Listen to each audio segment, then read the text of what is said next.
Thank you everyone who's joined. We're just going to give it a few minutes as more people log on.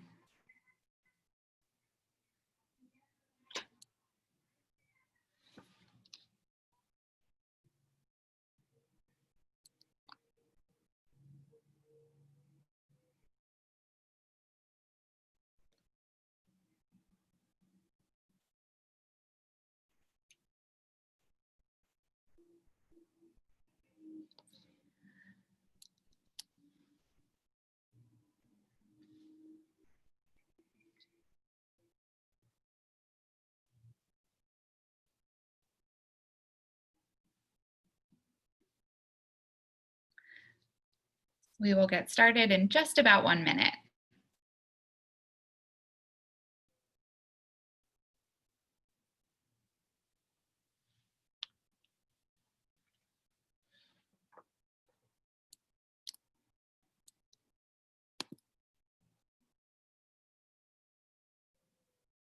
So I just got a question in the chat asking if we could see the participants, and I will be going through this, but we are in webinar format, so we cannot see all of you who are joining today for us.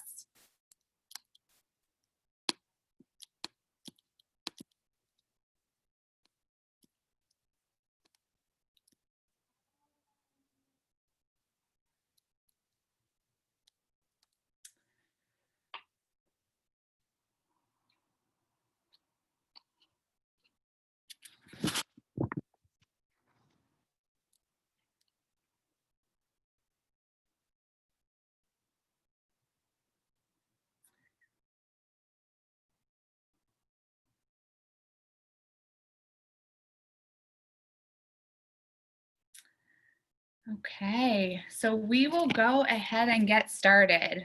So I want to welcome everyone. My name is Allie Reese, and I am the Campus Engagement Specialist for Caron Treatment Centers. We are so glad to be here with all of you today, and we want to send a special thank you to Immaculata's Opioid Task Force, who made this event possible. So before we get started, just a few housekeeping things in terms of the structure of today's event. So we are in webinar format, which means that we are not able to see the attendees' video, and you are also, as attendees, muted. But we really encourage you to be utilizing the chat function at the bottom of your screen, as well as the Q&A.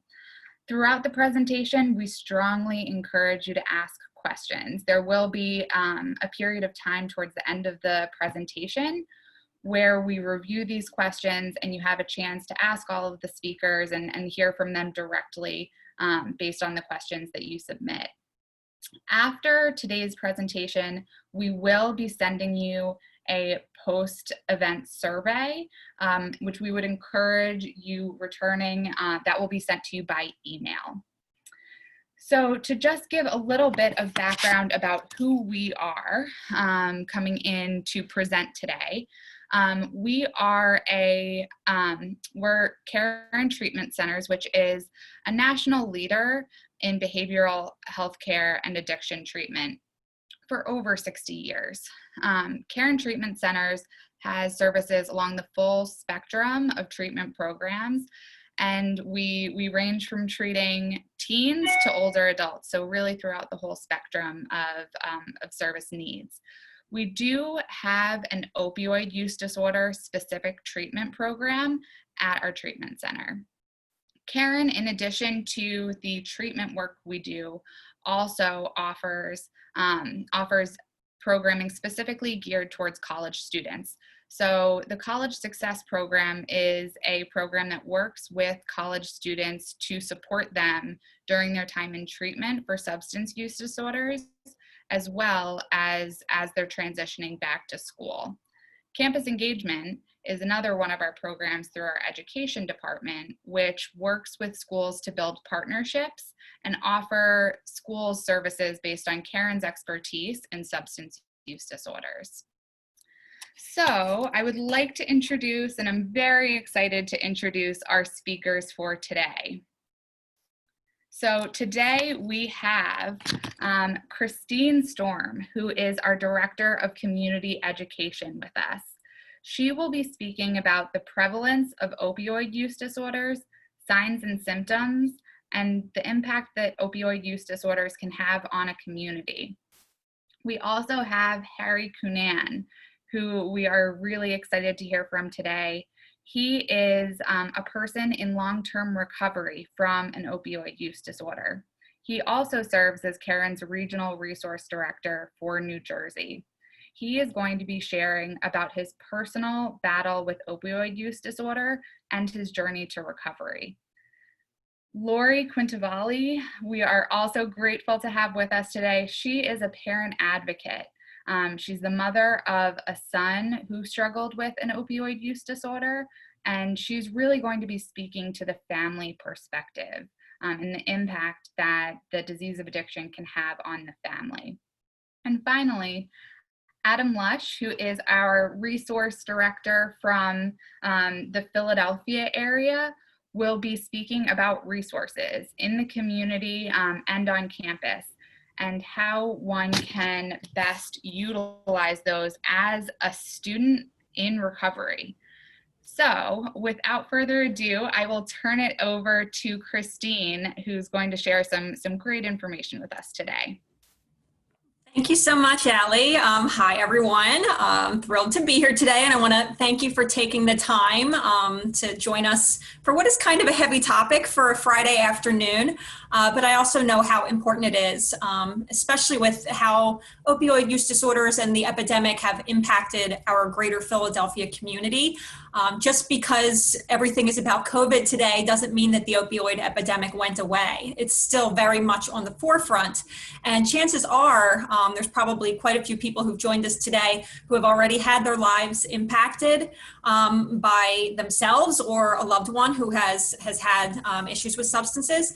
And if it hasn't, there's unfortunately a good chance that it could happen to you someday or to someone that you love. So that is why I think it's really important that we continue to educate ourselves about this topic. So I'm Christine Storm. I'm the Director of Community Education for Caron Treatment Centers. I've been with Caron since 2004, and really the bulk of my job is working in prevention. So I work with students, I work with parents, I work with teachers and other professionals, hopefully to prevent someone from ever having a substance use disorder, or if they end up getting it, to get treatment and help early before things have progressed. And I really fell into this work, not purposefully, but I'm so grateful to have found this position with Caron, not just professionally, but also from a personal level. I'm somebody who loved and lost someone to an opioid overdose.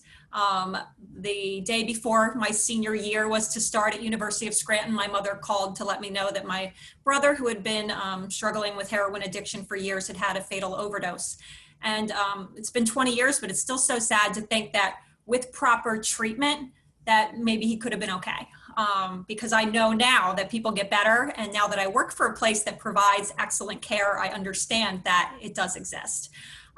So I have learned a lot about addiction throughout my time at Caron. I've certainly learned that it doesn't discriminate. So if you have a brain in your head and you put drugs, prescription or otherwise, into your body, you have the potential for developing a substance use disorder. That's just how this works.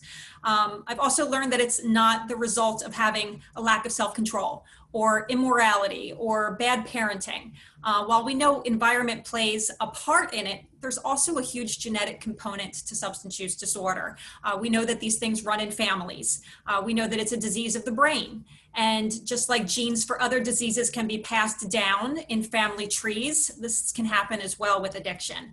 And I also know that the better educated we are, the more we can prevent people from ever having substance use disorder or for getting help earlier if need be.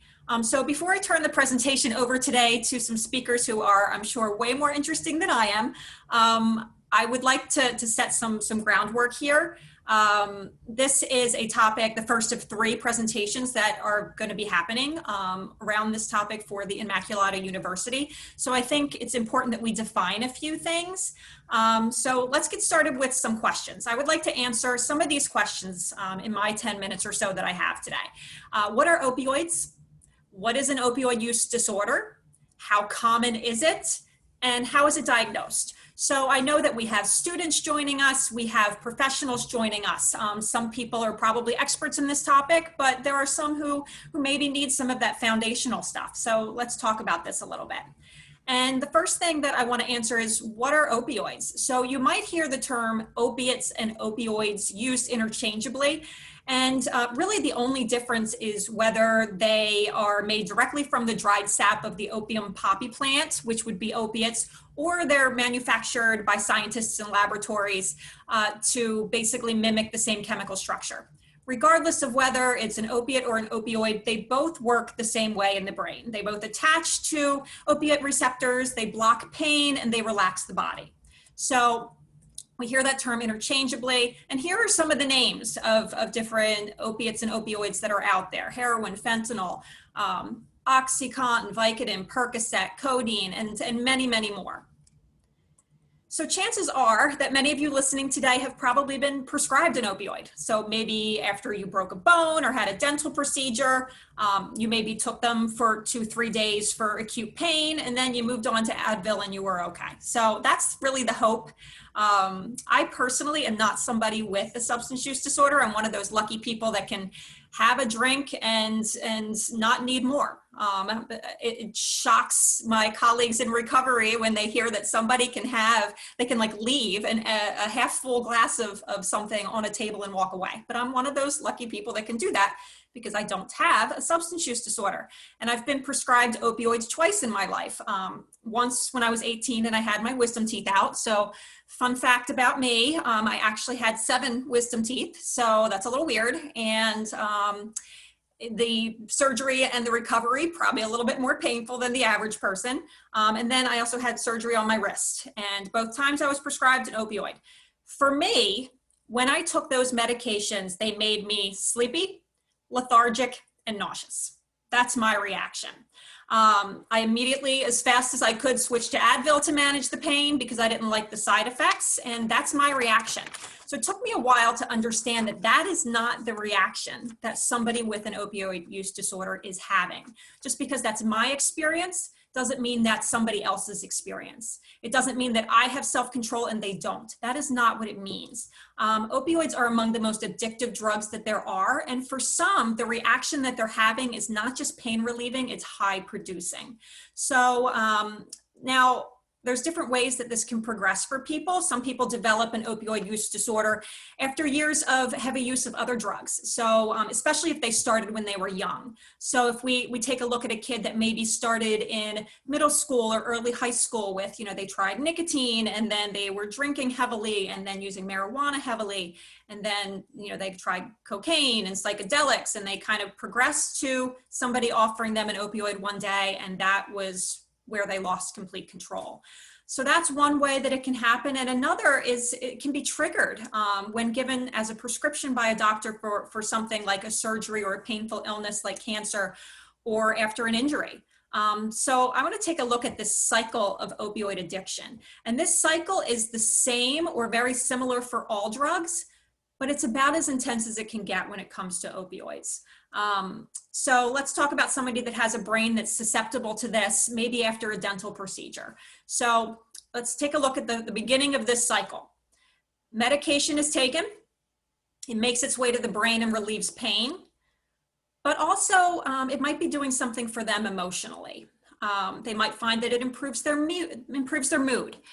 Some people even find that even though it's a depressant, that it actually energizes them, which is certainly not the experience that I had, but it can happen for some.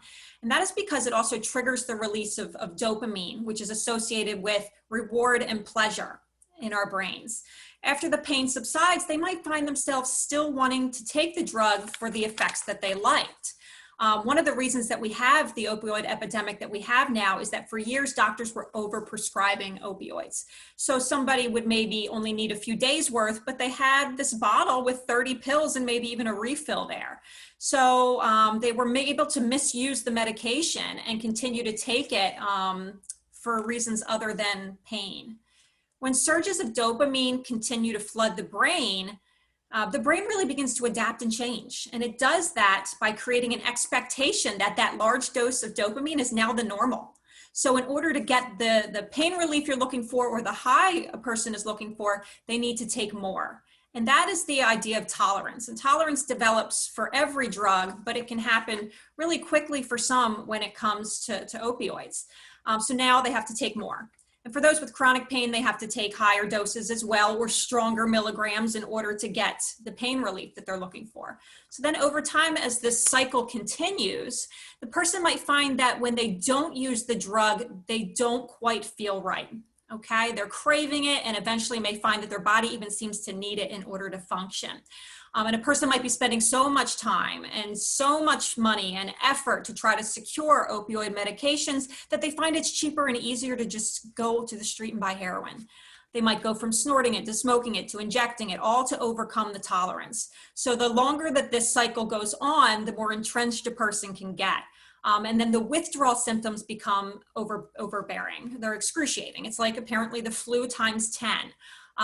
We know that the heroin that's being purchased now is often mixed with even more powerful synthetic opioids like fentanyl and carfentanil, where even small doses can lead to overdose. Opioids are central nervous system depressants. They slow breathing, they slow heart rate. So in high enough doses, it can cease those things.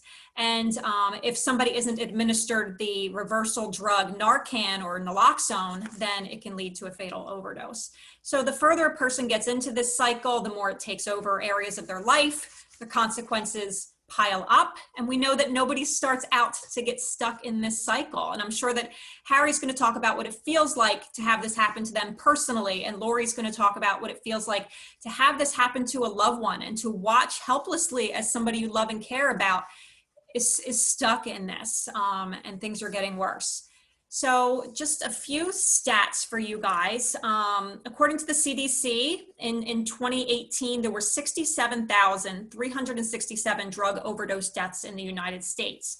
And almost 70% of those involved an opioid. Okay, so it's the leading cause of accidental overdose or accidental death in this country. We know that 2 out of 3 of those opioids involved a synthetic opioid. And I just want to show you guys a picture and then we'll go back to this. So in addition to heroin, a lot of the folks that purchase heroin are getting it mixed in with other even more powerful synthetic drugs. So heroin is twice as powerful as morphine.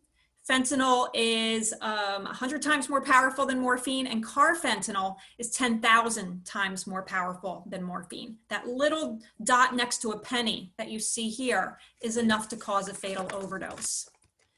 We know that adults between the ages of 25 and 54 have the highest rates of overdose death, and that the states with the highest rates are right around us, Delaware, Maryland, Pennsylvania. So we know our area has been significantly impacted. These are our friends, these are our families, these are our neighbors, our teachers.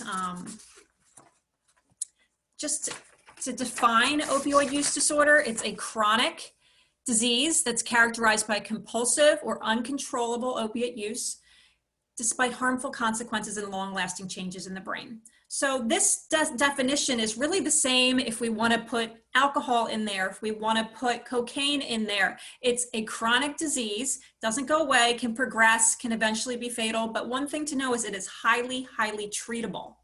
So that is an important thing for us to know. We call this a disorder because it really is. And like other disorders, there are signs and symptoms that go along with it. And as other disorders, there are mild, moderate, and severe. It's pretty easy for us to identify somebody who's in severe substance use disorder. They're towards the later stages because their lives become completely unmanageable. And a lot of times there are physical things that we can see. But I think it's important to know that a person can still be diagnosed and get help when the disorder is more in its mild stages to try to stop it in its tracks. So let's take a look at a couple of these criteria the doctors look at to diagnose an opioid use disorder. And it's all really just to help us be more able to pay attention, not just to our own lives, but the lives of the people that we care about. So here are a few things. If somebody has 2 to 3 of these, it would be considered mild. If somebody has 5 to 6, 4, 5, 6, it would be more moderate, and then over 6, it would be more of a severe. So one of the things that a doctor would look for is, has there been an increased dose? Did you not mean to start using so much? It just started happening. Did you try to cut down on your own and say, all right, you know, I need to cut back. I need to cut back. I'm only going to use these on the weekends, or I'm only going to use these when. And if you tried to cut down and control it and were not able to, that's a pretty significant sign. A lot of time spent surrounding this. So everything I do revolves around me trying to use this drug or get this drug or recover from the drug. And cravings. The cravings so severe that you really can't think of anything else. They just overtake life. Failure to fulfill major obligations, or as it gets further along, really any obligations. So losing trust, losing job, losing scholarships, ability to do well in school. Consequences over and over and over again, the same ones, increasing in severity. Getting rid of important activities. That's one thing that we look for. Was somebody really into school or really into a hobby or a sport that they had to give up as a result to make use for, or time for this use? Using in dangerous situations, like driving into Kensington in order to purchase drugs. Physical and psychological problems, knowing that you are drastically changing your ability to think clearly, physically affecting yourself, and are unable to stop. And then of course, the hallmarks of any addiction: tolerance and withdrawal. So I'm going to turn the presentation now over to Harry, who is going to be able to tell us a little bit about his own personal experience with this. Thank you so much, Christine. And Allie, and a big thank you to Immaculata for giving us an opportunity to, really highlight opioid use disorder and, be able to offer a presentation like this. So I'm grateful to everyone who's taken the time to log on and participate. Because for me, and Christine really did a great job of kind of laying the foundation and the groundwork. And I think my story really highlights a lot of those things, right? I grew up in a wonderful household. My parents, I had all of the love and support that I could have asked for. And I never thought that I would be this person who suffered and struggled with an opioid use disorder, right? The beginning of my story isn't all that unusual. Early in high school, I started drinking, and when I made that decision, I couldn't see the line to how that decision could bring me to an opioid use disorder and could bring me to really the hopelessness and state of despair that I found myself in a handful of years later. So I want to talk a little bit about, how I got there, and how I sort of justified those things. Because like I said, it was not my intention to fall into that. I had a good sort of moral compass. I had a sense of right and wrong. When I first started drinking, I had no intention to even smoke pot. And for me, those things that I never thought I would do slowly get chipped away at. It's not, it wasn't an all or nothing moment where, I went from not using anything to fully addicted to opiates. So like I said, I was, in high school, I started out drinking, and I found that it really kind of upset my stomach. I loved the euphoria. I loved the feeling of it. But the issues that I had with my stomach and the smell and slurred speech, things like that, it was kind of easy to get caught as a younger kid. So, that's how I sort of justified, well, maybe I'll try smoking pot. It gave me that same sense of euphoria, but it didn't offer me the, some of the consequences that, the discomfort that I felt when I was drinking. So in high school, I didn't really have a ton of consequences early on. I was able to get away with that for quite a while. And it continued to progress, right? In high school, I found cocaine, and what started out as a one night thing turned into me snorting cocaine in between periods throughout the school day. And, again, I felt like I was getting away with this. And as I took that step to cocaine, which felt like such a huge leap, I was able to justify it that it didn't upset my stomach like the alcohol. It didn't have the odor that teachers and friends would notice of when I smoked pot. And it just became a little bit easier to justify that in my mind. And again, I knew, or at that time, I thought of that as such a serious drug. But once I did it that first time and got away with it, it just made everything else that much easier to justify. Christine talked a little bit about, changes to our friend groups, changes to, my commitment to things. Like throughout this time, I really started shifting friends to friends that were more supportive of this new lifestyle. I stopped all the sports and extracurricular activities that I was involved in, and really was focused on getting high, and having what I thought was a good time in high school. And in my senior year, I applied to a lot of schools. I think I applied to 13 colleges across the country, and I was accepted into 12 of them, and I had 9 scholarships, academic scholarships, to go, really wherever I wanted. And I had all of this opportunity, and that was reinforcing that, maybe this using isn't that bad. I was starting to see some smaller consequences, getting in trouble at school, constant conflict with my parents, but I had these external things that I could sort of hold on to that helped me feel like I was still doing okay. And in high school, I ended up having to get drug tested because the school suspected that something was going on. And, that was the first time that I was put in a position where I knew if I didn't pass the drug test, some of this would be exposed. And I realized I couldn't stop long enough to pass that drug test. And I got tested over and over, and I could not pass a drug test to save my life. And I didn't talk about it with my friends in terms of, like, I think about all the friends that I had in high school and as I got into college, when we were partying, drinking, smoking, whatever the case was, like, we didn't talk about our feelings and, how any of the negative aspects. We really tried to highlight the positive, which I think is something that's so important to be able to talk about, regardless of substance use disorders, but just being able to have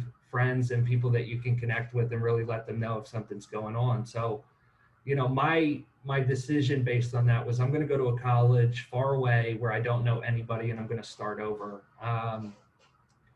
And when I got to that school, I realized that, I've learned since that I brought myself with me, right? It wasn't long before I found all of the same people that, had the same interest that I was using while I was there. And I ended up transferring back to a more local school after one semester. And at that point in time, that's when I was introduced to opiates. I had tried them a little bit here and there in high school, and it was never really my thing. I thought, I was more interested in cocaine. And Christine mentioned, like her reaction when she was prescribed an opiate. And, it was that sleepy, lethargic feeling. When I first tried Oxy, I was energized. I was euphoric. I felt full of life, energized, and just like this was the solution to the discontent that I felt internally. And with that, it was basically, it was a drug that felt like it checked all the boxes. I wasn't as overly energetic as cocaine. I didn't smell like I was smoking pot. My speech wasn't slurred like I was drinking. I thought I was able to operate in a way that initially that benefited me, right? That I could maybe get to class and, just feel that euphoria all the time. But it didn't take long until, some of those other things started happening. The dose was increased. I couldn't afford the habit. I was unable to meet obligations in terms of, my school. I set up all of my classes to start at 2 p.m. in the afternoon, and I physically couldn't wake up in time to get to those classes because I would be up so late using and just pass out. And that's when I started to see more consequences. I was getting in trouble with the university that I was in. I was, in a matter of just a couple of semesters, I was up against the judicial board of the school facing consequences for things that were related, but not specifically the drug. And it was not at all enough to get me to try to stop.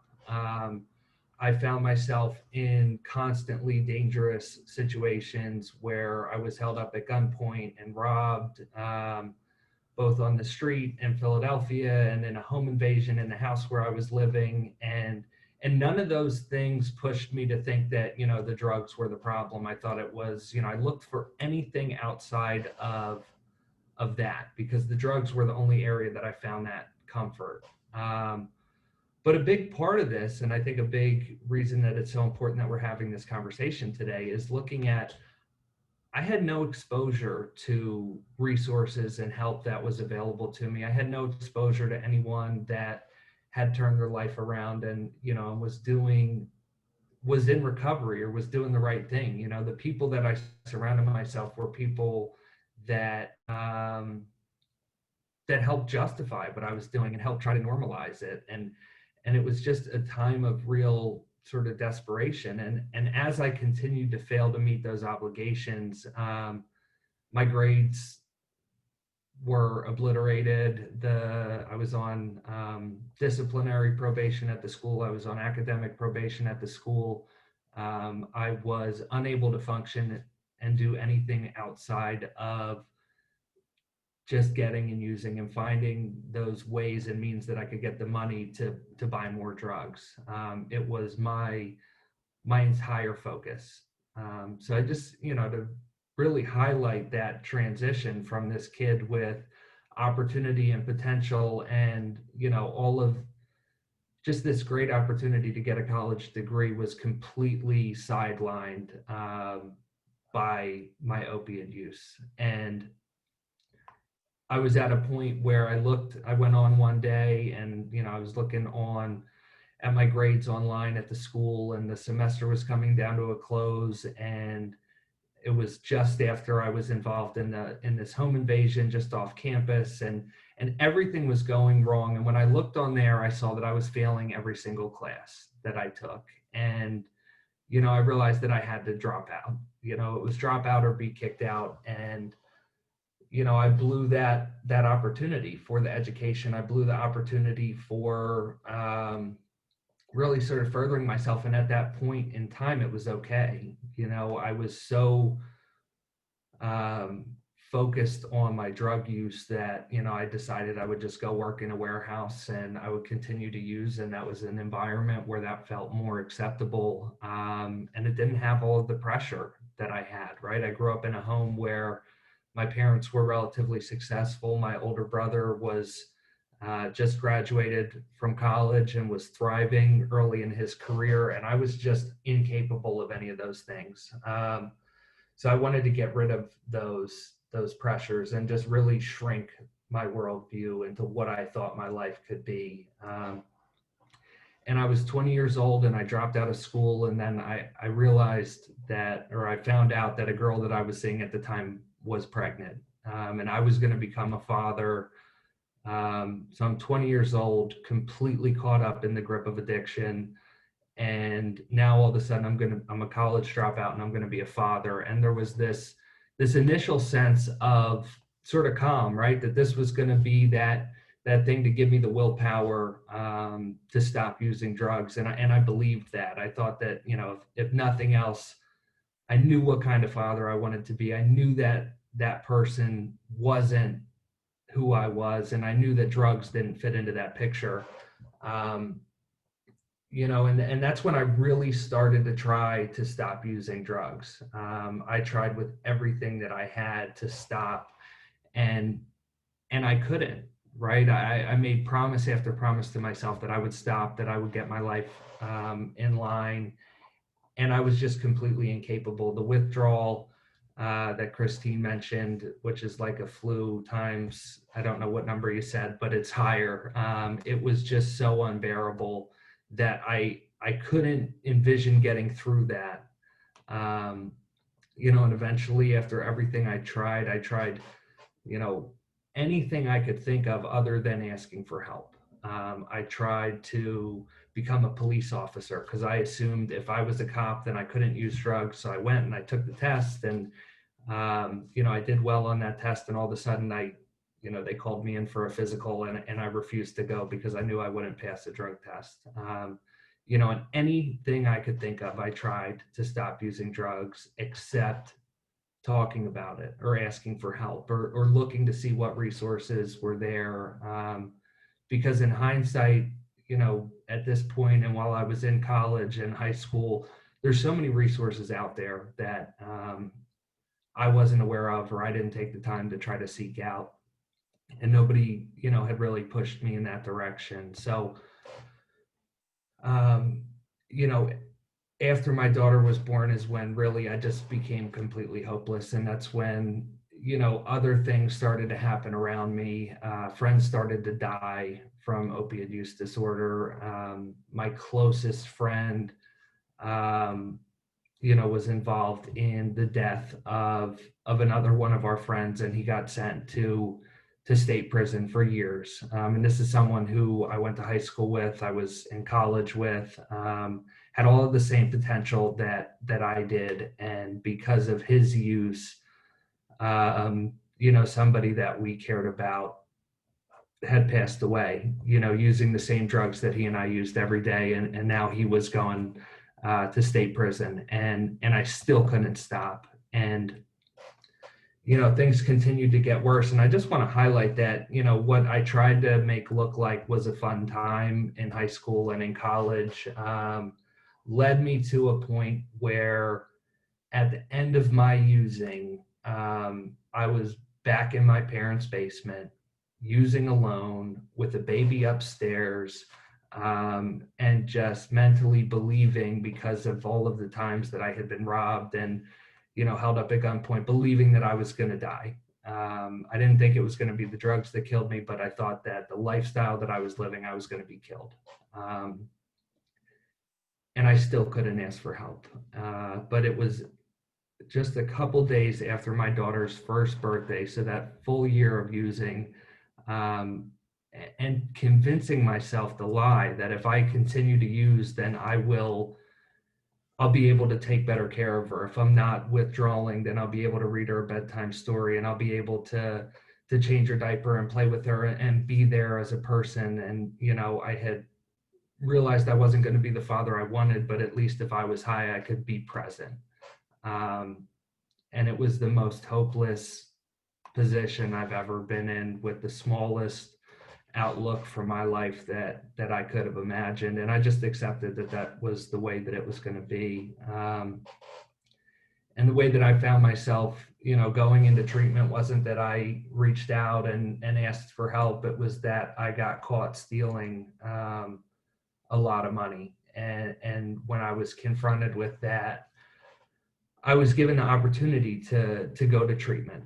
And I was so run down and so beat up and so hopeless that, I figured, why not? What do I have to lose? Because that shame that I felt kept me from seeking treatment. I thought someone from my background, from my family, couldn't go to treatment because the shame that it would put on my family, and the shame that it would put on me to admit that this is who I was.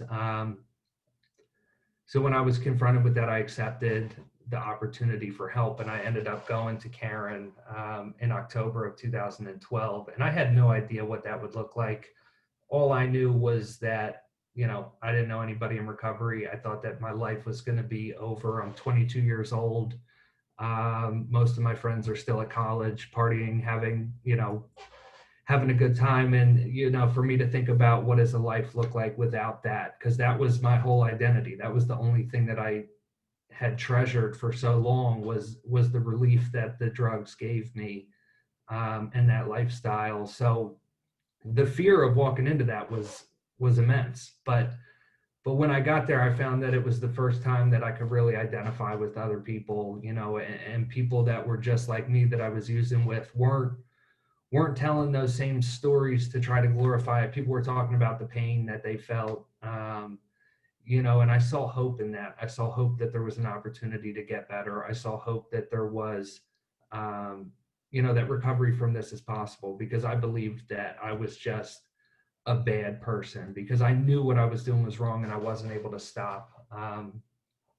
So it was through that I was introduced to recovery, you know, and I found myself after 30 some odd days in Caron. I went to a structured sober living house for other, you know, younger guys like me. And, you know, that's where I found out that I could have fun. You know, like I've had amazing times in recovery without the use of a drug. And I just remember when I walked into treatment, you know, somebody had said something along the lines of like, you know, if you get this and if you do the work, like you could have a life beyond your wildest dreams. And I vividly remember at that moment in time, a life beyond my wildest dreams was just a life where I woke up and didn't have to get high. And I could say that has happened, but so much more has happened.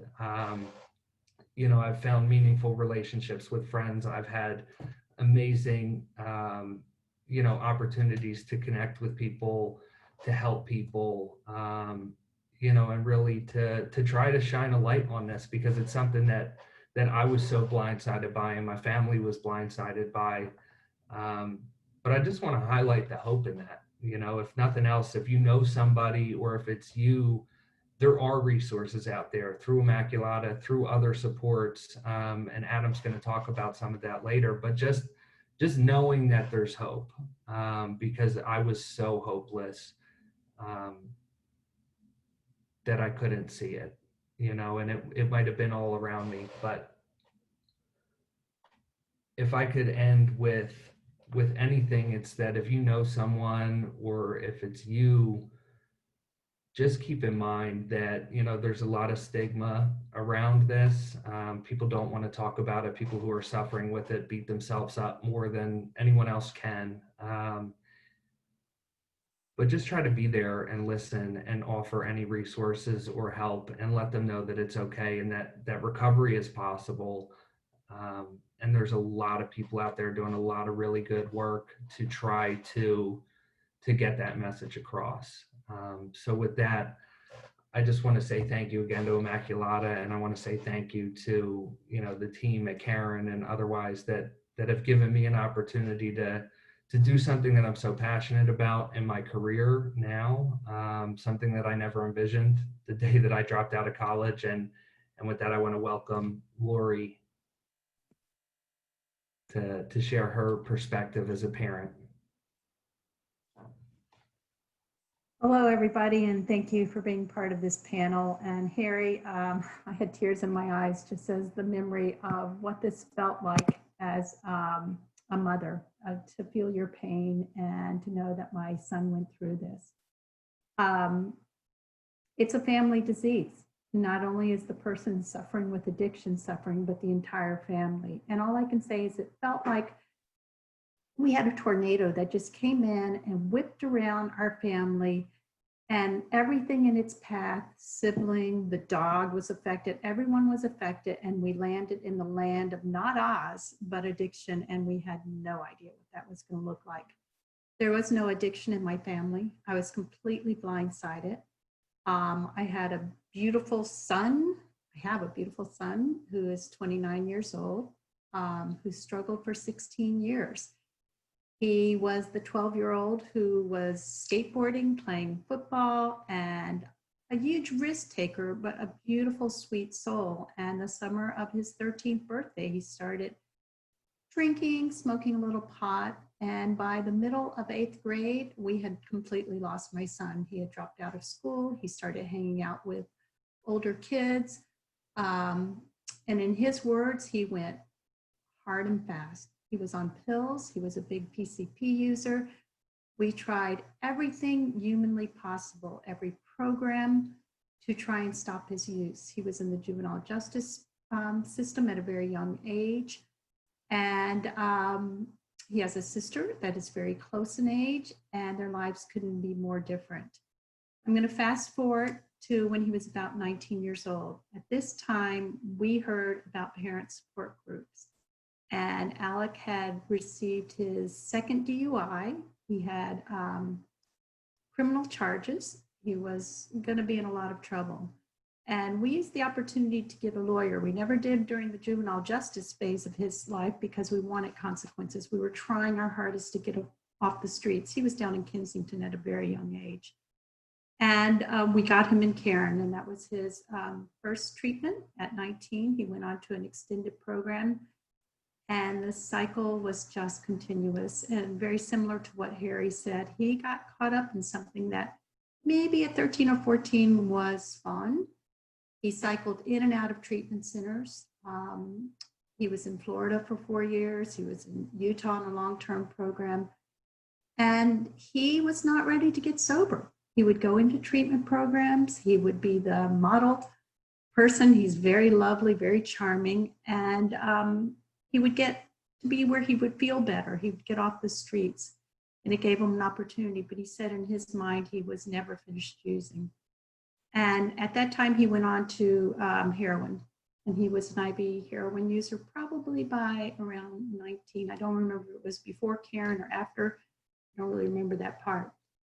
And addiction is a progressive disease, and his disease did progress. And I'm going to fast forward because, like Harry, it's a long, hard story. His disease progressed. Also, heroin was no longer. It's all fentanyl, carfentanil now, and his life became a series of overdoses. My husband and I had very strong boundaries. We had been going to parent support group for many years. We educated ourselves. We learned as much as we could about addiction. We knew the benefits of Narcan, and one night he had circled, we had strong boundaries. He could not live in our house when he was using. We stayed in constant contact with my son.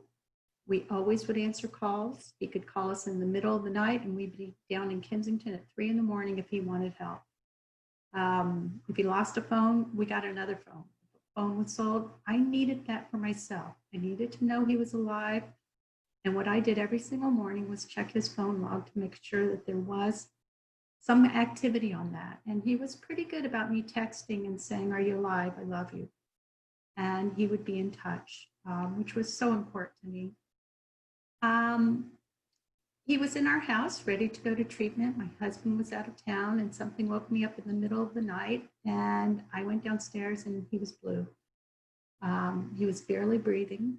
In the past, when he would overdose and fall out, we could usually shake him and get him to come to, but this time he couldn't. And I have Narcan in my house. I administered a dose. He didn't come to. It happened again. And luckily, by the grace of God, he did come back, and but he continued. That was not enough. He went into other treatment centers. He was living on the streets in Kensington, under the bridge. He was in psych wards, and it just got worse. One of the times he went to treatment, and he went to a recovery house, and he used in the basement, and no one found him until the next morning. And he went, it's something called rhabdo, where you're on one side for too long, and he went in complete renal failure, and he was in the hospital for several weeks. He had no use of his leg, a lot of nerve damage, and he was on dialysis for 10 weeks. It was a difficult time because the hospital didn't understand addiction, and they were giving him his drug of choice. He loved Dilaudid, and that's what they were giving him. So it became a battle of wills, and eventually he went on to a place that is a treatment program and a hospital, and finished up his dialysis. And they got him off the pain meds, putting him on methadone, which then circled him into the methadone clinic. We live in Philadelphia, which in itself was a nightmare. And he learned that he could use fentanyl, straight fentanyl with methadone, but use the methadone to not have the withdrawals. Alec didn't have a driver's license, I think, for about 6 years. He'd gotten his driver's license back. He was always a worker, so he could work, he could buy a car. And he got a third DUI. And if you get 3 DUIs in Pennsylvania, you have mandatory jail time, even though his others were 9.5 years before that. So he had hanging over him, he had jail, and he was terrified of that. He wanted to go into jail sober. So they tried to wean him off the methadone, and that was not the case. The last probably 6 weeks before jail, he stayed at our house, and it was hell. My husband and I took turns staying up all night to make sure that he was alive, to shake him, to get him. All we cared about was trying to get him to live until this court date. His DUI was up in Allentown. He did make it to court. He detoxed in jail, and he was in solitary confinement. He was detoxing off of fentanyl and methadone, which is very dangerous. They do not give you any comfort drugs or anything. Their answer was solitary confinement.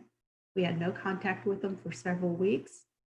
And when we did hear from him, he was down to about 115 pounds. He was so dehydrated that they couldn't even put an IV in him. He had had seizures. He had cut his head, had stitches, but he made it through the jail time. Another month of that was solitary. There is no drug treatment in there. Allentown doesn't even have a yard. There's no programs. It's just sitting in your cell.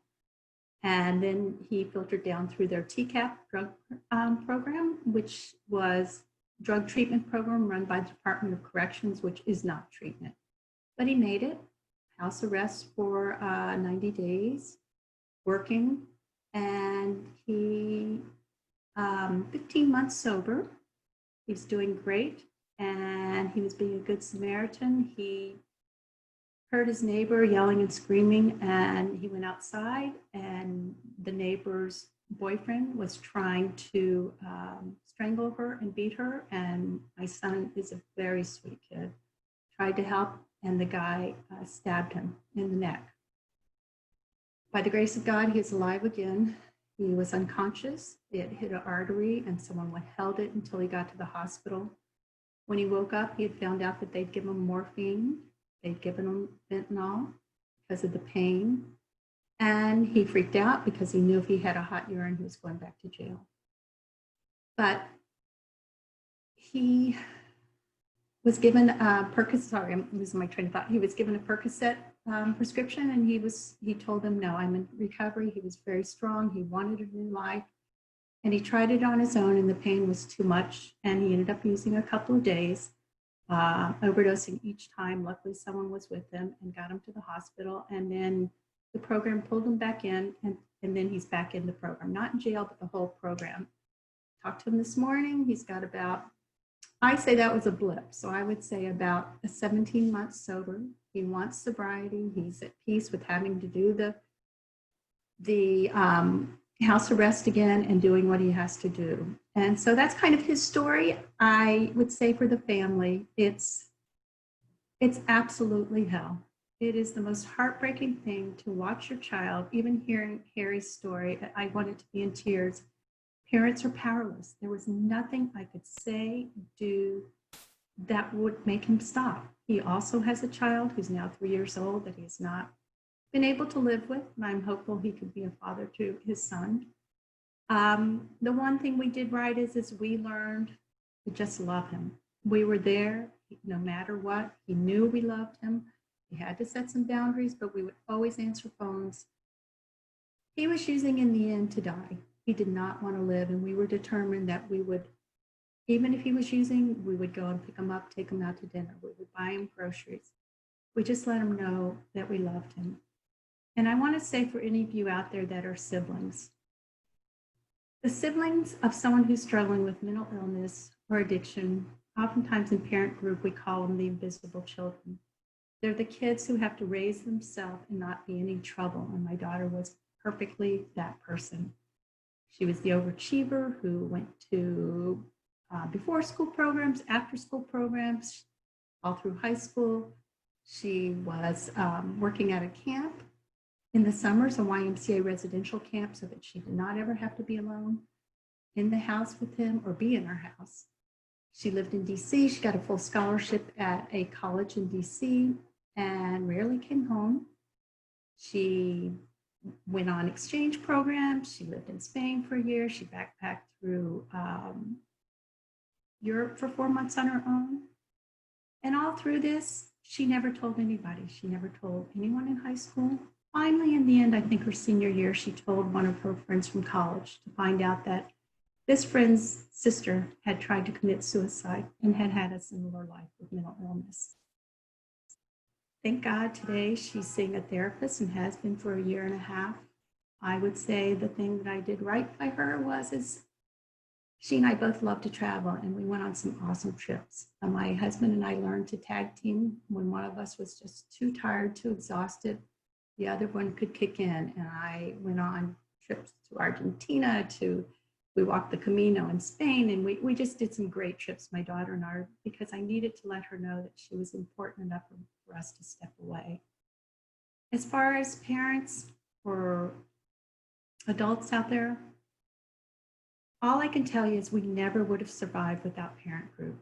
My closest friends are mothers of children who are struggling. They were there for me 24 hours a day. There was never any judgment.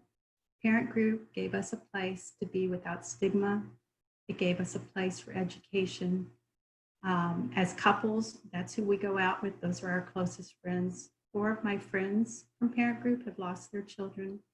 And I learned to have every conversation with my son to make sure that I said I loved him, knowing that it could be the last one. As far as those of you who may be struggling, addiction at this point is done in isolation, and it is dangerous. And so if any of you have contact with people who are struggling, pick up the phone, go to an adult.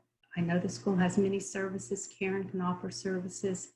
You are important in people's lives, and let them know that. And my son is so blessed because his sister has loved him, visited him in jail, has written letters and rehabs to him. And I just wish you well. And more than anything, I hope that you will reach out. If someone in your family or you are suffering, or your parents, there is so much help out there. So I will turn this over to the next person. Thank you so much, Lori and Harry. We're going to turn it over to Adam now to talk about resources. Thank you, Lori, Harry, and Christine. Very moving to hear your stories.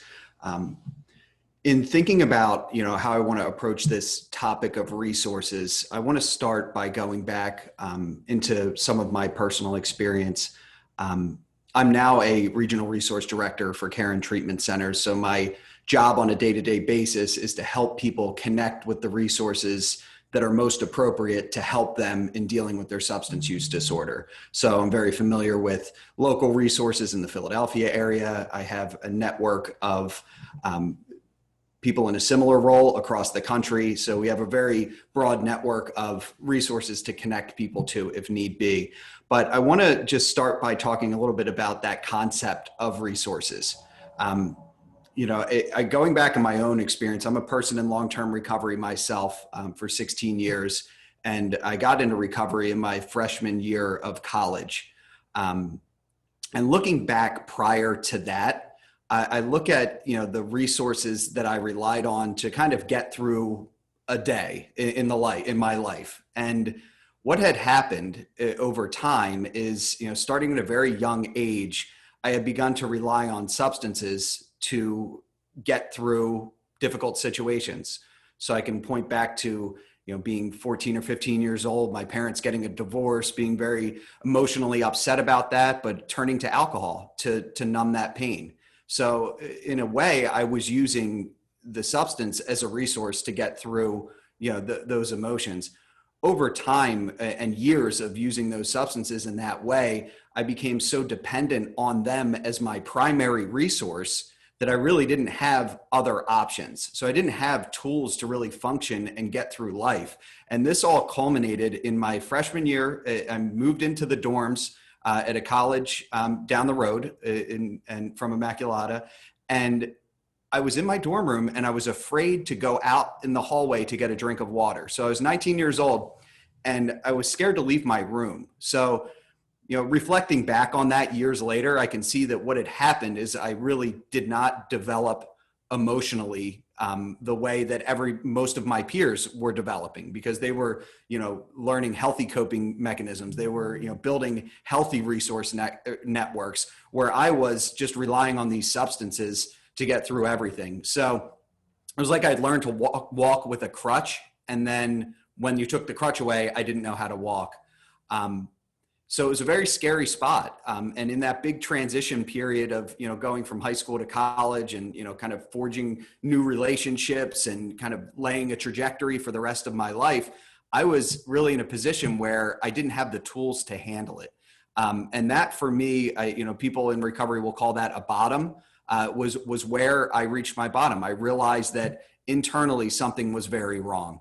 And prior to that, when I had a challenge in my life, so say a relationship, if I lost a relationship, where I would turn would be my most immediate resources. And my network there was my friends. And I can point to a specific example of losing a relationship, going out with my friends and telling them I was very sad and upset. And their solution was, here, smoke this, drink this, and let's, just get past it. And that was the type of resources I had been relying on.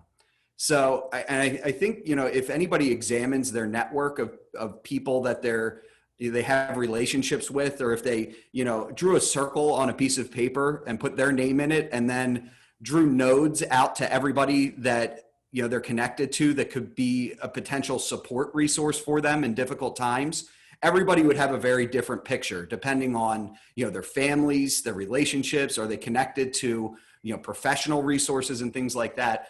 So my goal for this is to have everybody kind of reflect on their own resources that they have in their life. And also, I wanted to just thank everybody that is on this call, because what you're doing is expanding your knowledge base for what's available, what resources are out there, how to identify, and prevent these issues from occurring in your networks. And you're now more equipped to be a resource for other people in your network. And also what I encourage people to do is to really reflect on, the resources that they do have, and, look at how they're, kind of handling the day-to-day challenges of life, and really to reduce the stigma of expanding that network.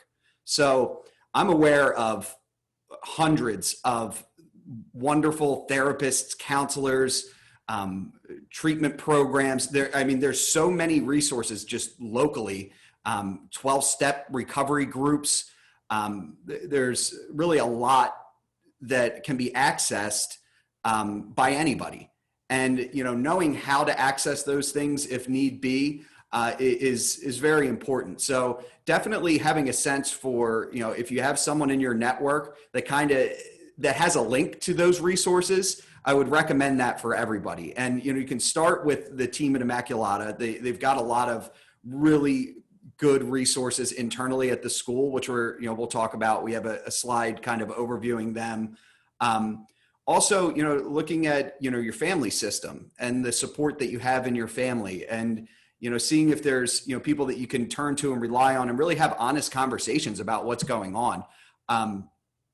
Life is pretty challenging. I think I've been more personally aware of that with the COVID situation we're all dealing with, and all having to transition to doing things online like this Zoom meeting, and really adjusting, but all the additional stress and things like that it brings up.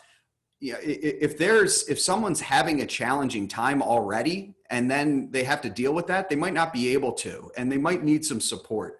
So being mindful that we all rely on support all of the time. It's just very, different levels based on different needs.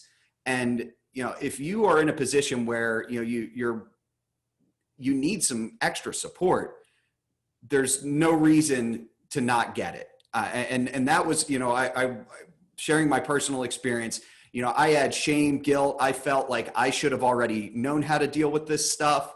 I felt like it might have been, I just didn't want to be labeled someone that, needed to go to a counselor or that was in counseling. I mean, if you look at all the pop culture references, there's not many popular music songs about, going through a breakup and then going to see your counselor. They talk about alternative methods of, getting through that pain, which we all know are not always the healthiest options. And that's the kind of thing where I think culturally we're really, there's still some stigma, and, there might be some reluctance from individuals to really want to reach out for that help that, it can be absolutely life-changing. So looking at, my experience, I was able to get connected to 12-step groups. I got connected with counseling, did outpatient counseling for substance use disorder, and was able to, get into recovery. And it's been, over 16 years now. And I finished out school, got a master's degree in public health, learned about public health systems and resources, started working with Caron Treatment Center, where I can help connect people that, need the resources with the resources that are available.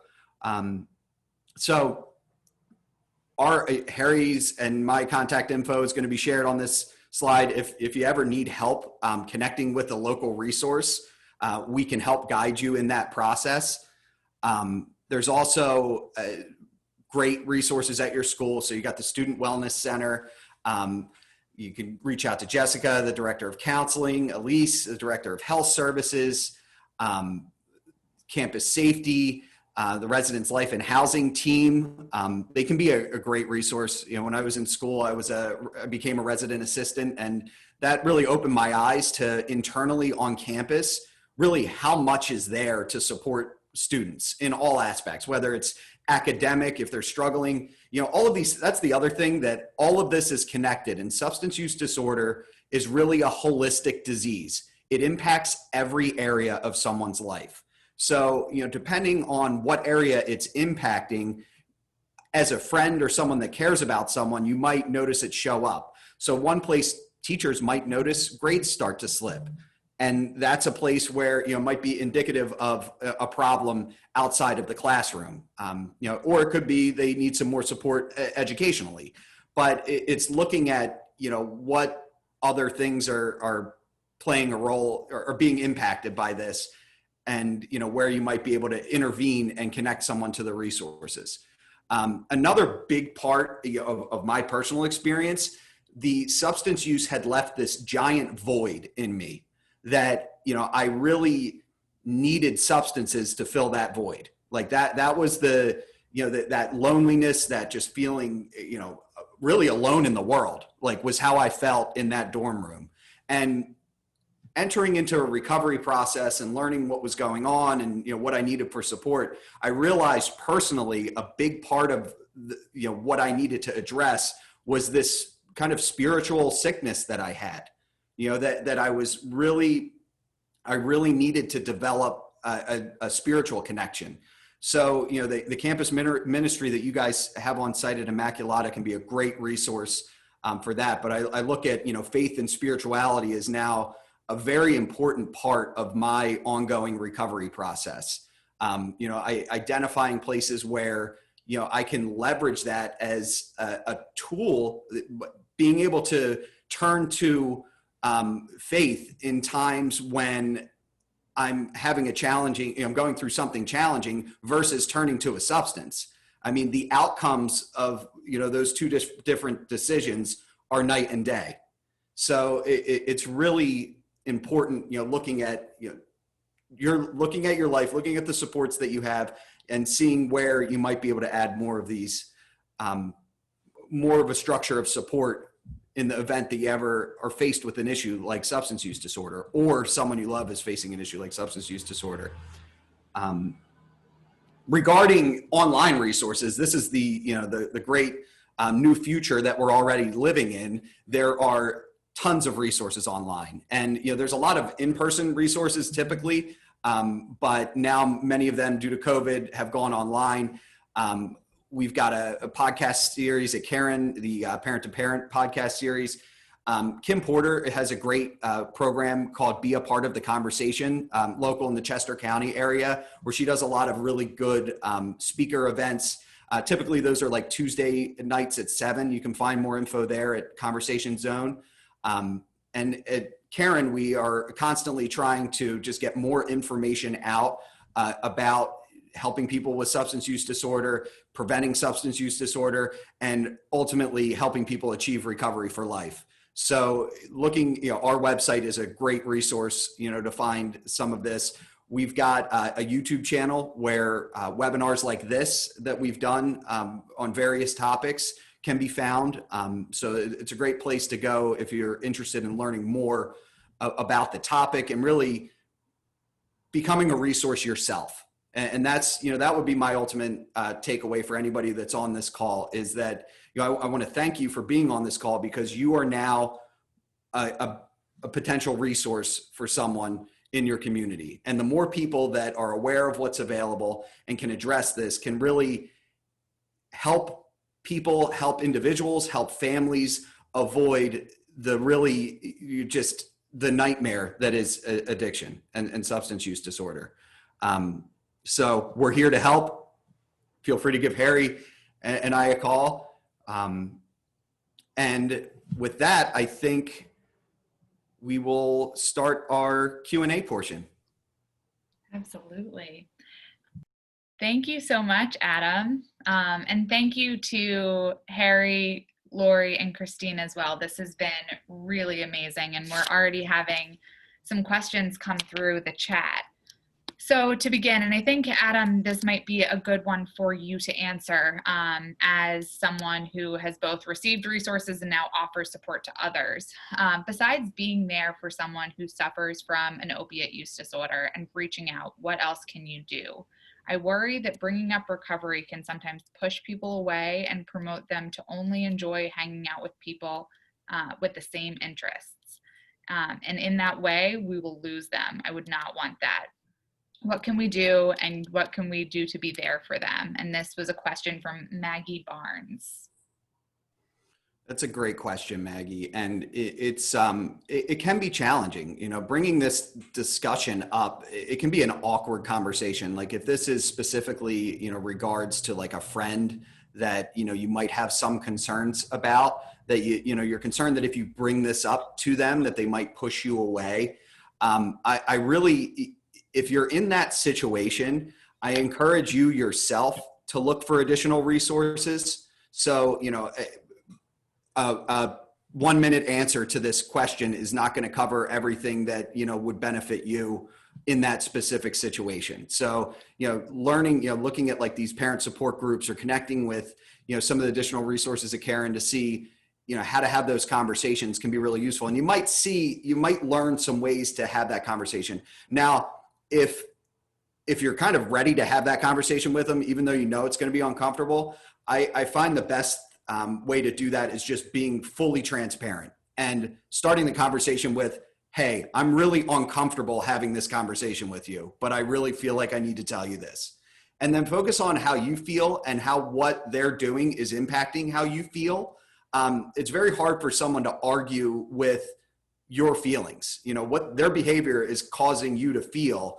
They can argue with, if you say, you're using too many substances, or, you shouldn't be drinking that much, or whatever it is, they can push back and say it's not that bad. But if their behavior is changing the way you feel, sharing that with them just to make them aware that, you're kind of seeing this and, you want them to get help.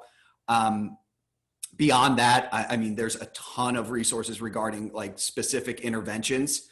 I'm a certified ARISE interventionist, but there's many other intervention strategies and practices out there.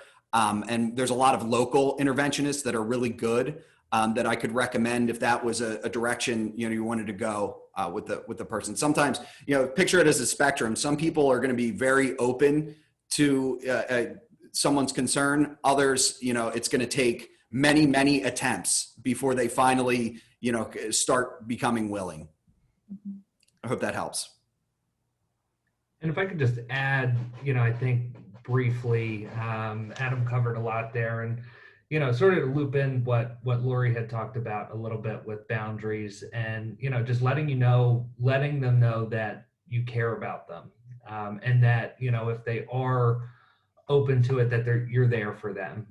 Because I know from I can just, from my personal experience with it, the day that I went into treatment was not even close to the first time that I was confronted.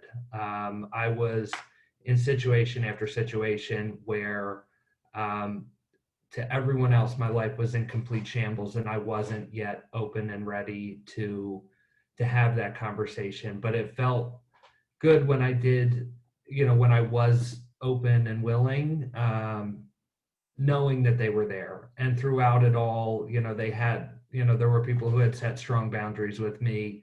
But I knew at the end of the day that they cared about me and wanted what was best for me. So it's, being able to just, if nothing else, let them know that. I lost one of my closest friends last summer to an overdose, and he was in recovery with me for a little while. And he and I had a lot of conversations about, I knew that he was still using, and he knew that he could still come to my house. I wouldn't, he knew he couldn't use in my house, but he knew he could come over, and he did quite often.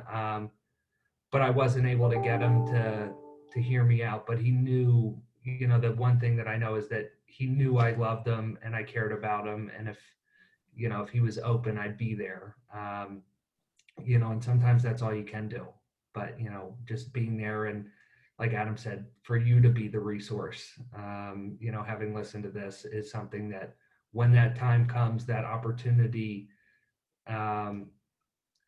because it's sometimes a really small opportunity of willingness for somebody who's struggling. It wasn't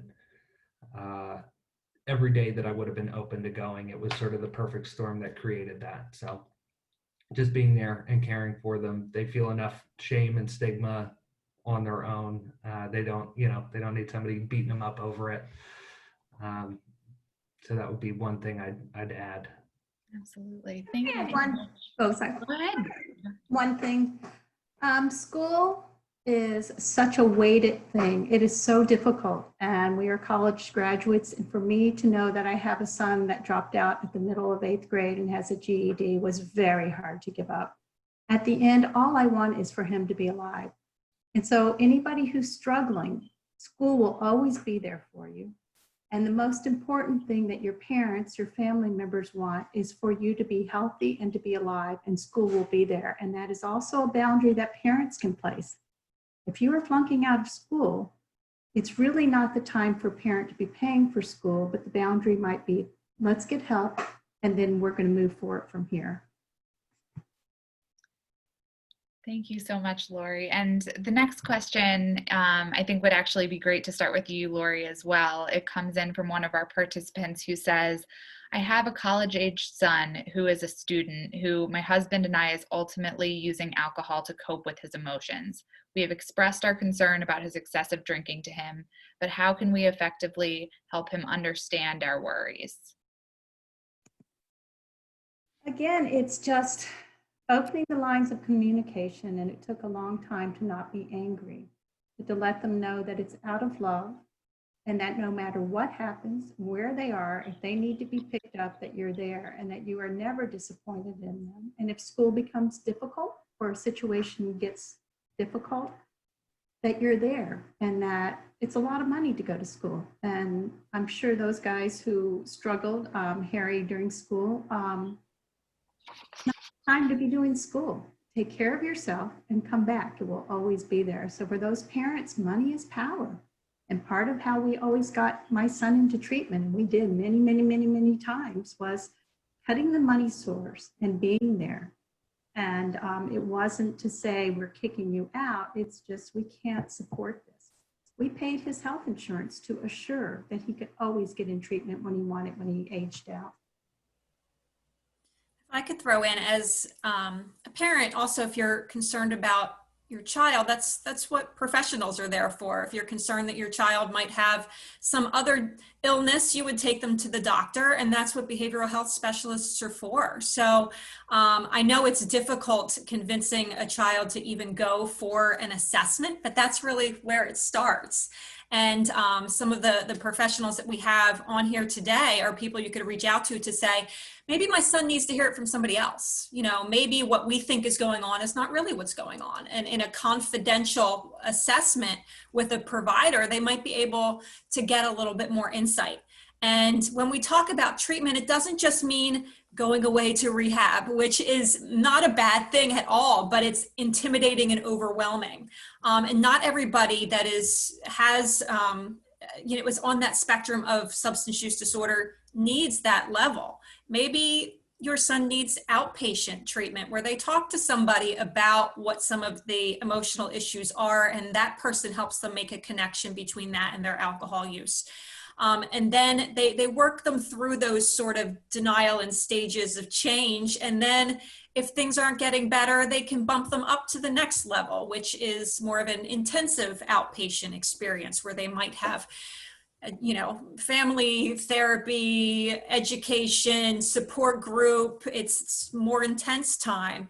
And once you're connected with the professionals in a community, they can be there with you through that journey and can bump somebody up if they need more support, and then watch them as they try to come back down. But it's about developing a relationship with some professionals that you can trust. I know on the next presentation next week, they'll get a little bit more into talking about what those levels look like and how you can make sure you're finding somebody that's good and reputable, because it is a little scary navigating all this yourself. There are so many treatment centers and providers out there, and understanding the language and understanding who the good players are versus some of the bad players, it can be completely overwhelming to navigate on your own. So utilize us. We can let you know, okay, if this is where you live and this is what your insurance is, maybe these are places that you can look out for. Recognize that sometimes really, really good effective treatment you might want to pay out of pocket, or, that might be something that you might need to take a look at. But there's really great resources out there, as we've talked about today. So, reach out, just talk to somebody about it. Even if your child won't get help for themselves, you could go talk to somebody to get some parent advice. Absolutely. Thank you so much, Christine. So we just had another question come through saying that I have a son that I'm interested in getting an intervention set up for, or at least speaking to someone. He overdosed in 2017 and has been spiraling ever since. He has obtained multiple cases. He needs to complete drug and alcohol counseling to drop a charge, but he's reluctant. He's probably afraid. Can I have some resources to reach out in regards to the information? She finished this out with saying that she doesn't even need necessarily a response as much as just the information to follow up, and we will be sure to do that. I have another question that came through this chat asking for a copy of the beginning PowerPoint, which we will be happy to share as a follow-up to all of your email addresses. Another question that came through is, we talked a lot about resources. How do you let a friend know that you are a safe resource for them? I think, I'll take that if it's okay, but communicating, it's all about the relationship and building relationships of trust. And, that's something that, really, it's going to be individually based on your relationship with your friend. But if they know that you care about them and that, you really want to support them, tell them that. And really, again, focusing on what your feelings are about the situation and, sharing that with them is going to go a long way. The big thing to try to avoid, and this is challenging because, and we talked a little bit about it. I could hear bits of it in Harry's story and Lori's son's story, but the pushback. So substance use disorder is very different than a disease like cancer. If, someone with cancer is not going to try to manipulate you into thinking that they don't have cancer. They're really not they don't have the same tool set that someone develops through a life of using substances. So one of the things they say in recovery is I want to talk to the person, not the disease. And that's a thing that, it's really important for you to identify, which is which, so you can reserve, hold back judgment, because you don't want to judge this person as a bad person. You wouldn't judge someone with cancer as a bad person for getting cancer. It's a sick person that has a very, severe form of a disease, but, the best way to help them is not through judgment. And that's really tough with substance use disorder, because especially where, the level of denial is so strong in people that, convincing the world that they don't have a problem is a big part of that process. And people with substance use disorder get really good at it, and they get really good at pushing buttons and getting someone, because if they can get someone that's trying to help them to go to rage or anger, they can just discount everything that person says. And they can say, no, this person's just mad at me. They're not trying to help me. And those strategies, again, this is where, depending on the severity, it becomes very important to get a professional involved, because professionals, counselors, even, individual counselors locally, that really specialize in substance use disorder, certified addiction counselors, people that do family work, LMFTs, that can help kind of cut through some of that and really get to the core of the issue and support you in the best way to do that. Because it's rare that confronting someone about their substance use is going to be a smooth conversation. And to be prepared for what's going to come as a result of that is, the best way to handle it. And the best way to be prepared is to bring in additional resources for yourself.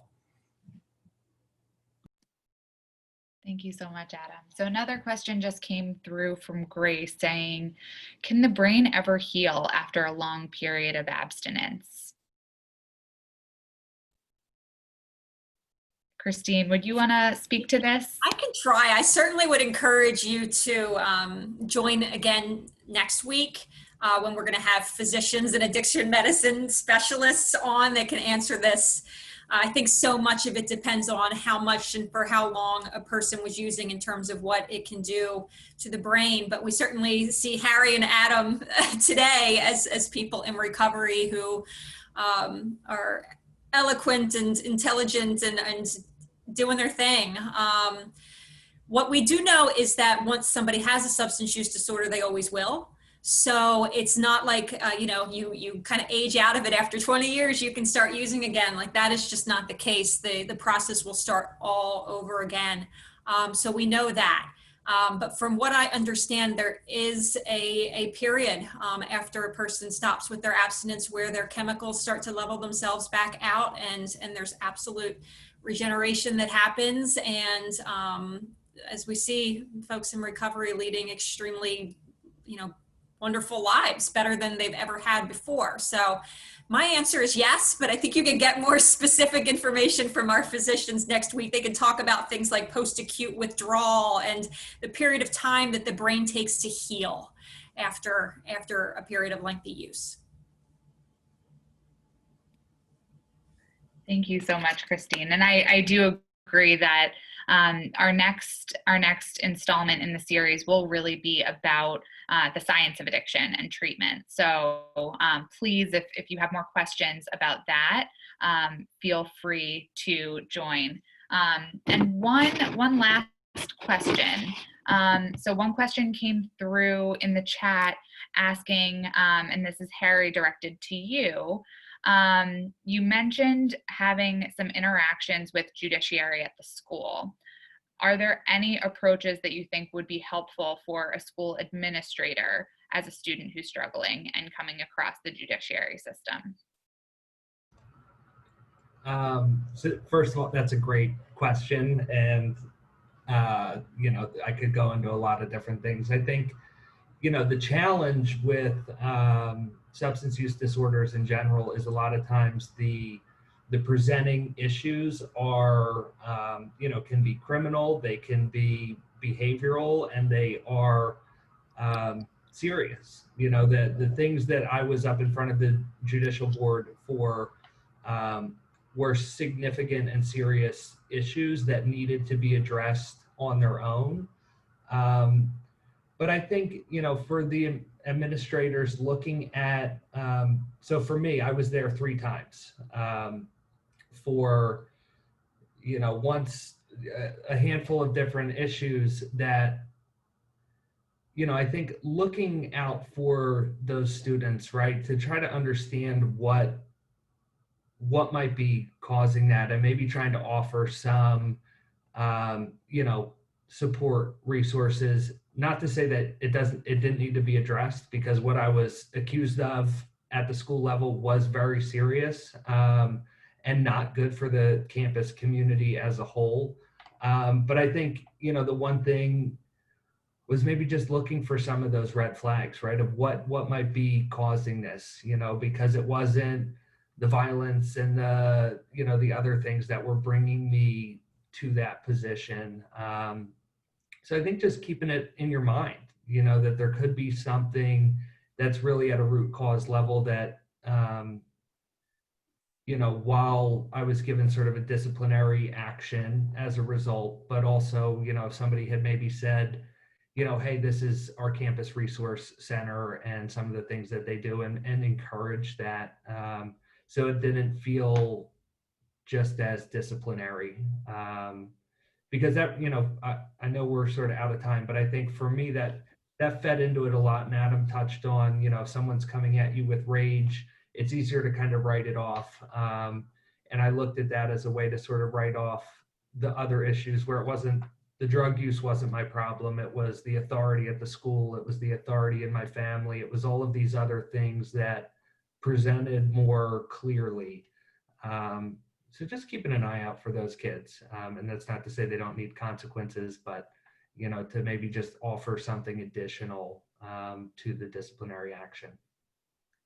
Thank you so much, Harry. And thank you to all of our panelists. Thank you for everyone who attended today and participated. This has been really incredible. And I think, I'm walking away from today with so much hope, right? And that's a real message, that there are so many supports out there, that there are so many examples of people in recovery to look to, people who have struggled with in the past who can be resources. So as I said, we'll be following up with a survey. Please join us next week, September 18th at 1:00. We will be having the second part of our series, which will be overcoming the opioid epidemic. And we will have a panel of clinical experts to share on the science behind the disease of addiction, as well as effective treatment modalities. So thank you again, and we look forward to seeing you soon.